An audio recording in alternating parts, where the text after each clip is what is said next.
Welcome to Marcielle Presents. My name is Marcielle Brandler, your host, and I interview interesting people, philosophers, artists, and all kinds of people who give back to society. Today my guest is the Mayor of Pasadena, Bill Bogaard. Welcome, Bill. Nice to see you. Thank you for inviting me. You're welcome. Thank you, too. It's wonderful to have you here. And I had a question for you. The name Bogart, are you related to the actors Dirk Bogaard or Humphrey Bogart? That's a question that's come up many times in the course of my life, particularly when I was young. People used to sometimes call me Humphrey. Oh. But there's no relationship. I say now, if people ask me, that of course I'm as dashing a character as Humphrey Bogart was. Bravo. As to Dirk, as a British actor, fewer people know him, and I've not been associated with him at all, or I haven't had questions. Yeah, yeah. And in 2007, you began your new 4-year term as mayor, and you were telling me, how long has it been that you've been mayor of Pasadena now? Well, the term that began in 2007 was my third 4-year term as mayor of Pasadena. So I've currently completed over 10 years of service as mayor during a very busy period in the city's history. Yeah, and you were telling me that it was the first year that you were elected by the people, because before they did something else. Well, for over 80 years, the city followed a practice of selecting the mayor from within council members who were elected from respective districts of the city. But in the late 90s, the community, particularly the business community, felt that a different approach was needed in order to have a mayor who was responsible for the viewpoints throughout the city. And instead of being selected by the council for 2 years, as the last prior mayor was, I was elected in the spring of 1999 as Pasadena's first directly elected. I campaigned citywide and sought the votes and support of people throughout the community. Wow, that's really wonderful. And what would you say qualifies a person to be mayor? Well, the short answer is to be elected by a majority of the voters. Right. But really, the position of mayor requires, I think, above anything else, to be a good listener. The mayor needs to be attuned to the concerns in the community, the opportunities in the community, has to deal with a wide range of constituents, right. The voters, of course, the business community, the leaders of nonprofit organizations that provide important services to the city, to the city manager and to other members of our city staff. And still, in fact, perhaps my most important constituency are my colleagues on the council, my fellow council members, with whom I am called upon to communicate fully and then to listen carefully, so that the agenda that shows up to guide the meetings of the council every Monday evening reflect the issues of most importance to council members who work hard to be elected and then work hard to serve the community. And then would you say that a legal background would help? Because I would think you're working with so many legal documents. Legal training is excellent background for public service, but certainly not required. We see people from all walks of life. I think being committed to the well-being of the city, being a good listener, as I mentioned, being willing to spend time studying the issues, whether it's renewable energy or an officer-involved shooting, or if it's potholes that occur in the dark of night. There's a wide range of issues, and one of the satisfactions of this role is that no single day is the same as the day before. Wow. And how do you pace yourself? Like, we have all these demands and some of them are urgent. Is there a sense where you get overloaded and overwhelmed? Well, it certainly does require some time management in order to succeed, because Pasadena isn't New York City or Chicago or Los Angeles, but it's a complicated city with a wide range of activities and needs and constituencies. Right. So it is important for any member of the council to set aside some time for study, set aside some time for family, and of course most members of the council are full-time employed, so that's a significant constraint on the time available to serve as an elected official. Yeah, that's a good point. Now you, since you've been in office, the city created a Gold Line, and which is a light rail transit system, and we have a picture of you speaking about that. And how did that come about, this Gold Line? Well, in fact, the light rail system was talked about as early as the mid-1980s, and it took a long time to achieve. But we all recognized for the last 40 years that Los Angeles' system for mass transit was inadequate. And so the Gold Line was envisioned in the 1980s as a major element of a regional network of public transportation for Southern California. And in 1998, the legislature placed the project in the hands of a single-purpose agency, the Gold Line Construction Authority. And when that happened, from that point on, construction proceeded and was completed in 2002. The city of Pasadena, along with the cities of Los Angeles and South Pass, was a major sponsor of the Gold Line because it has such a significant impact and potential for Pasadena. Yeah, yeah. And it's used so much, and it creates that sense of more community. People are milling about and mixing with each other a lot more rather than being isolated in your car. Poor people are able, people who don't make a lot of money are able to get about. So it is easier. Encouraging that ridership on the Gold Line is going steadily up. And that's one reason why I'm working so hard to accomplish the extension of the Gold Line from the eastern boundary of Pasadena all the way to Claremont, California, a distance of about 23 miles. Yeah. Oh, wow, that's really great. Pasadena has had new housing construction, and I wanted you to kind of talk about that because it's booming. Things are really shaking. The interesting statistic in regard to housing is that in the 1990s, which was a period of relatively slow economic activity, only about 1,100 new homes were built in Pasadena. In this decade, more than 4,000 homes have been built, so 4 times as many homes. And that's why people correctly have the impression that development has been extremely active. I attribute the city's experience in home development this decade to the coming of the light rail. Pasadena has traditional strengths like arts and culture. That's right. And great world events at the Rose Bowl, and great institutions like Caltech and Norton Huntington Simon Library, the Norton Simon. Yeah. But the light rail gave investors confidence that Pasadena was going to be a very active and a workable city. And we've experienced this new housing development primarily along the route of the new system. Oh, that's interesting. That kind of proves that the light rail has an effect. Exactly. It's just right along the route. Exactly. Now, we want to see a picture of you when you were a little baby. Here's a picture of Bill. I call it Baby Bill. And it's interesting because you have this kind of serious little look on your face. Where were you born? I was born in Sioux City, Iowa, and one of the things out of the ordinary is that I was born at home instead of in a hospital.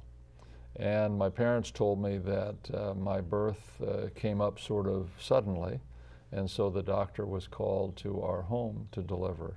I think in those days it wasn't unusual for persons to be delivered at home, and in any event it worked.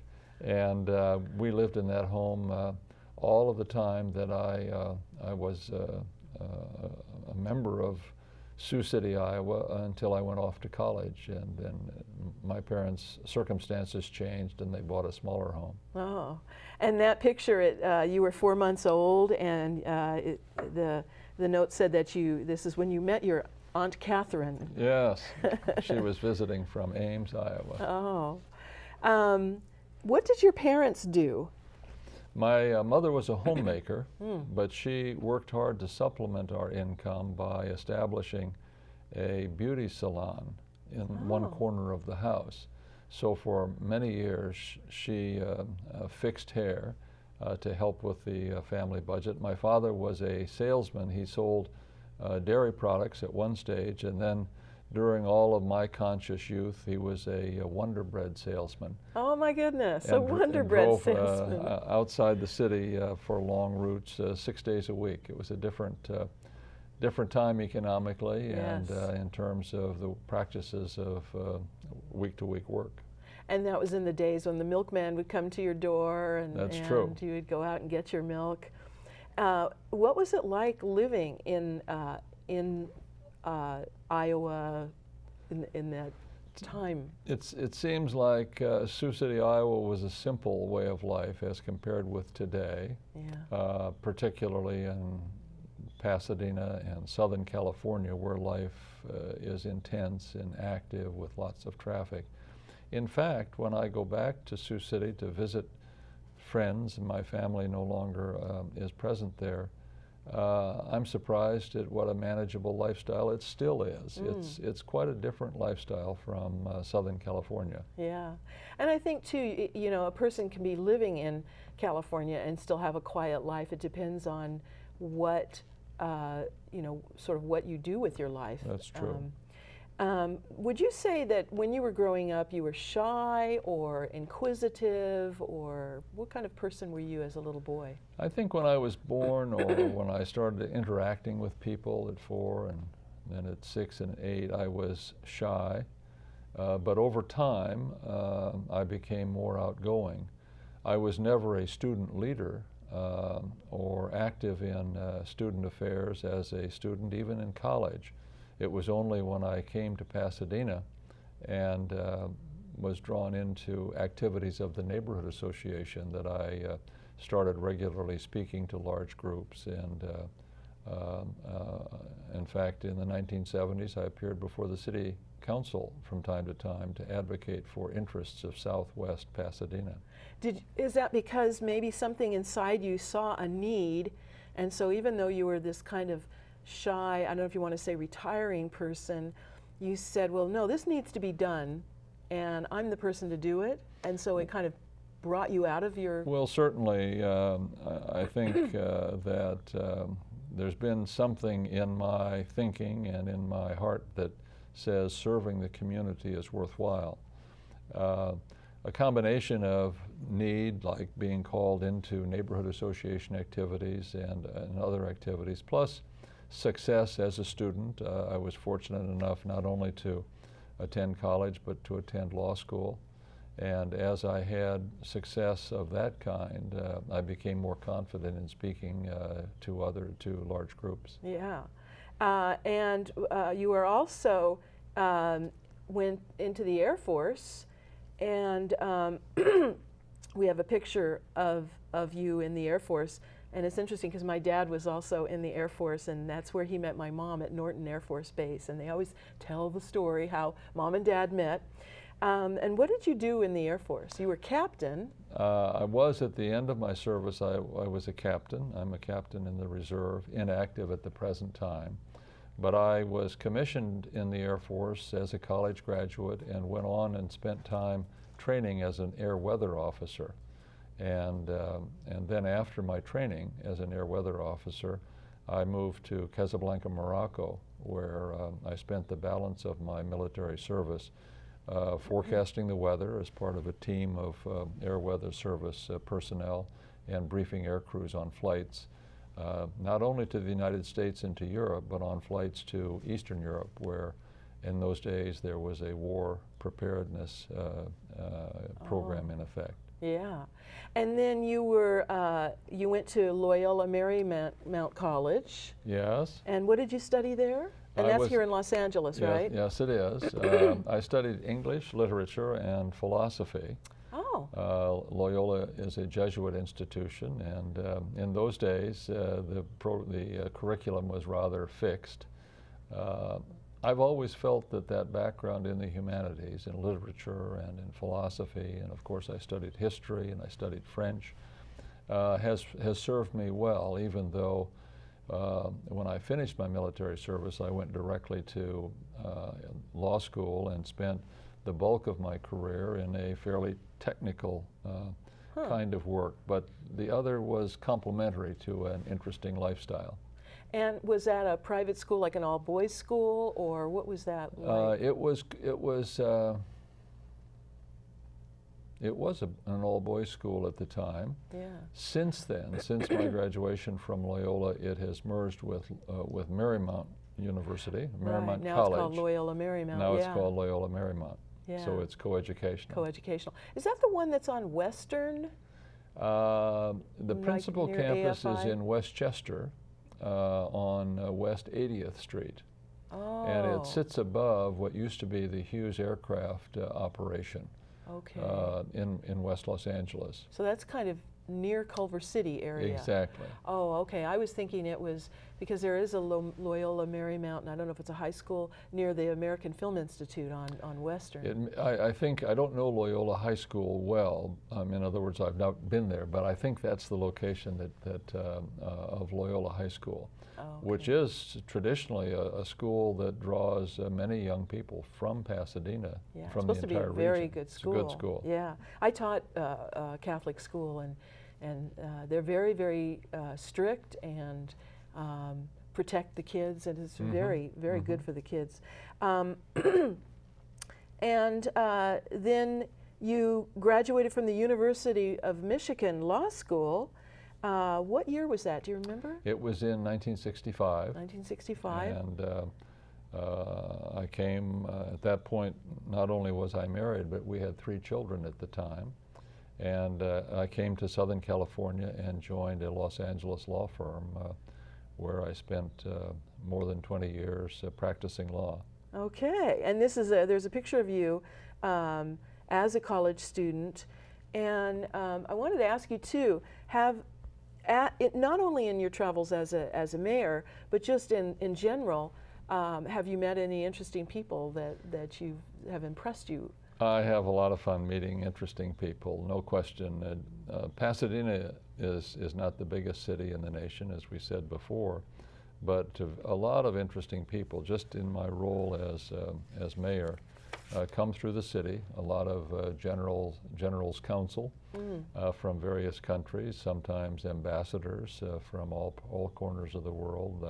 That's one category of interesting people that I meet. I get to meet the leadership of Pasadena, the president of Caltech and the president of Parsons Corporation and so on, and have occasion to work with them to explore their needs, as I said, listen to their needs so that perhaps City Hall can be responsive. Yes, and I've seen you at the Pasadena Opera Guild. Are you a member now, or? Well, we're not members. We're always guests, but we're strong supporters. My wife Claire knows a lot about opera, and so while we haven't become active in the Opera Guild, we certainly enjoy the annual finals when the young people that they've recognized and given grants to are performing. Yes, it's such an exciting, and those voices, oh my goodness. Whom do you admire as someone who you would want to emulate or did want to emulate as a younger person? Well, when that question has come up, I've come to realize what important influences my parents were in my life. My mother was demanding in terms of setting high ethical standards. She was gentle and forgiving, but there was a tremendous pull there to live up to her expectations. My father was tremendously supportive, like my mother, of my development and my going to college, even though my father spent less than a year in college when he was young. My father was strict and set high standards and was demanding, but the combination of mother and dad were very important factors in my life. Yeah. Today I have great admiration for Barack Obama because of his intelligence, his commitment, and his adeptness in handling the many pressures that he's under. And his excellent speech-making ability. He's an excellent speaker. Yes, he really is. I'm going to ask you, how does someone in your position, a public figure, handle when people are asking you difficult questions, especially in a public venue? How do you handle those difficult questions that maybe you're not really prepared to answer, or you know that it's going to be divisive? How do you handle that? Well, one of the techniques that I use in conducting our weekly meetings at the City Council is to almost always speak last.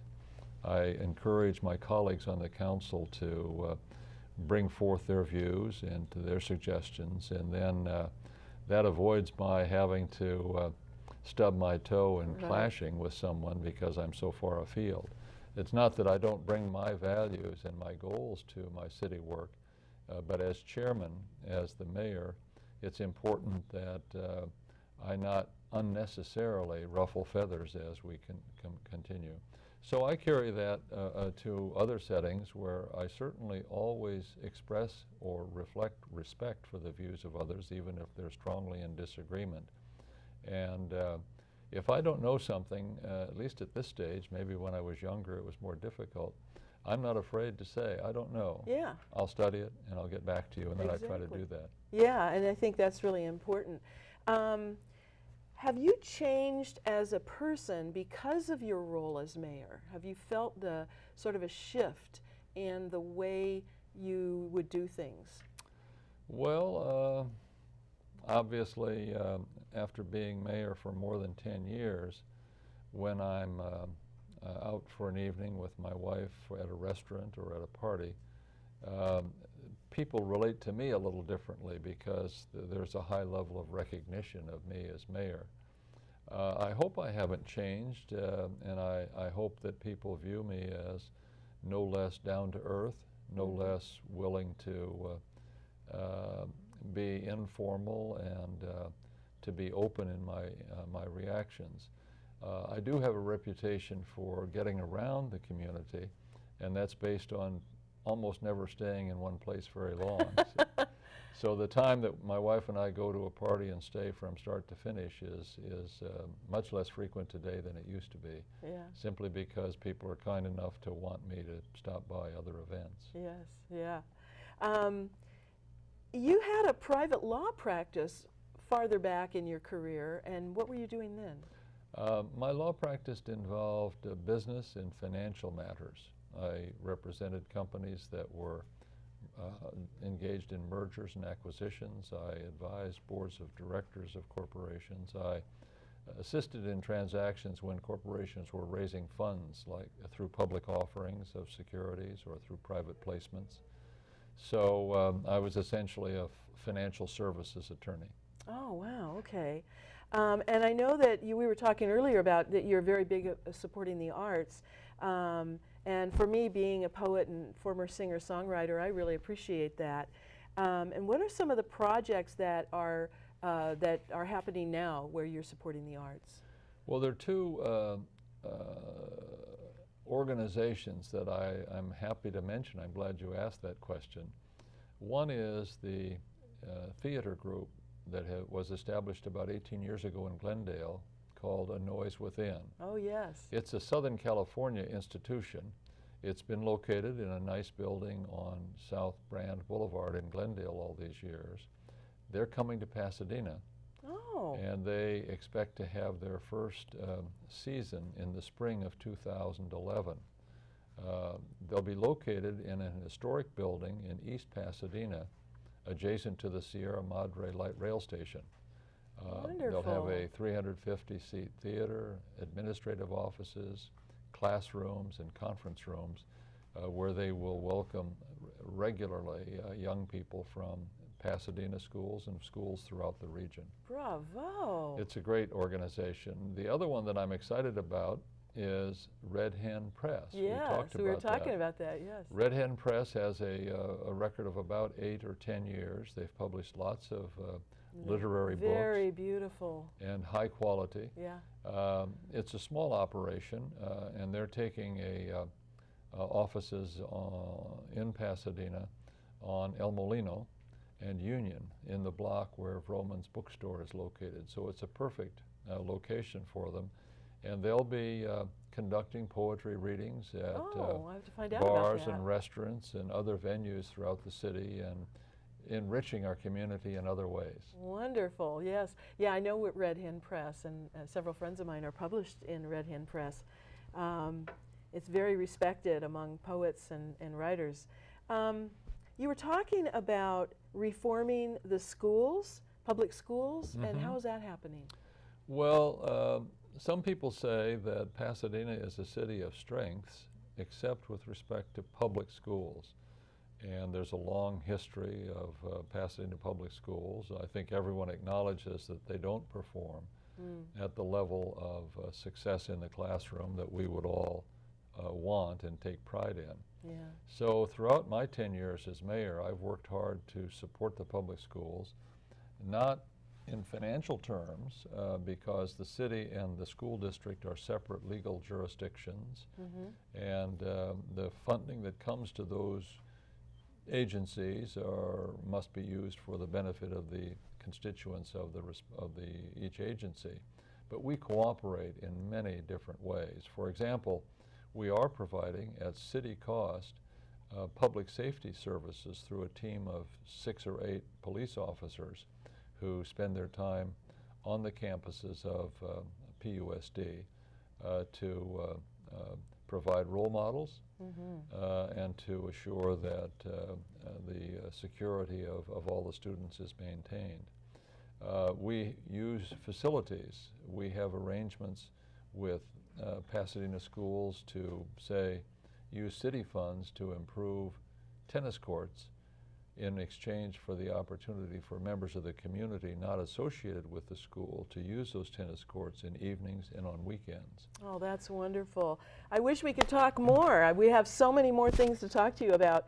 I just want to tell the audience that also Mayor Bogaard was